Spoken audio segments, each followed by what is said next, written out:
Shalom, shalom. This week's Parsha is Parshat Ki Tavo.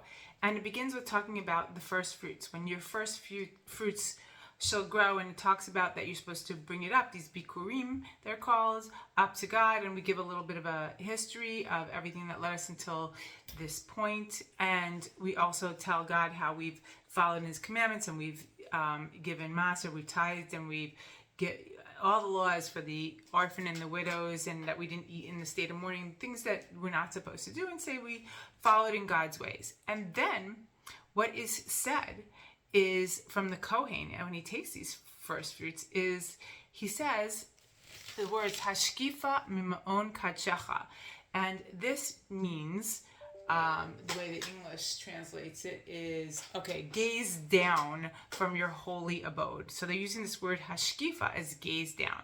Now, I always wonder why the words that are chosen. When we're telling God to look down from the shamayim, from the heavenly sphere, from his abode, so to speak, why do we use this word? Why don't we say there's a word we can use, lirot, to see, or there's a word, lahabit, which is also a form of gazing upon, of looking. And why would the choice of words here be hashkifa?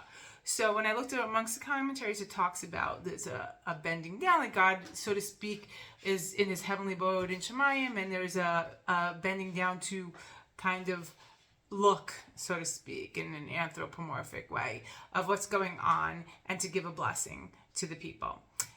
But I think this word, it's very fascinating, because the word, the shoresh, is the same shoresh as something that's shakuf, something that's transparent. And so I think what a very important layer to why we choose this word is because in general, the way God runs the world, we don't always see. God made it in a way that you have to look for him to see him. You have to look into things to see it. And I think what the Kohen wants for the people, and what we want, because the Kohen also uses this phrase, Hashkifa mim'on kadshecha, after he blesses the people in the Kohanic blessing. And of course, the Kohen is the leader and the teacher and the guider of the people. And what he's requesting when he uses this word, that also means not just to gaze, but transparent. I think what he's trying to say is to God, please make it that when you're looking, so to speak, to bless the people and be involved in the outcome of the people's, all their efforts and everything they do, that it should be in a transparent way, that the people should see your involvement in their life, because there's no greater blessing or source of simcha, which we're supposed to have also when we bring these first fruits. Obviously, it's very exciting. But the most exciting thing in your life is to see God's hand in your life in a clear way. When we get that indication, oh my God, I felt that was from God, and it's so transparent to us when this happens in somebody's life, it is such an elevation of the soul. You feel so happy and elated. And I think this is what the Kohen wants for the people.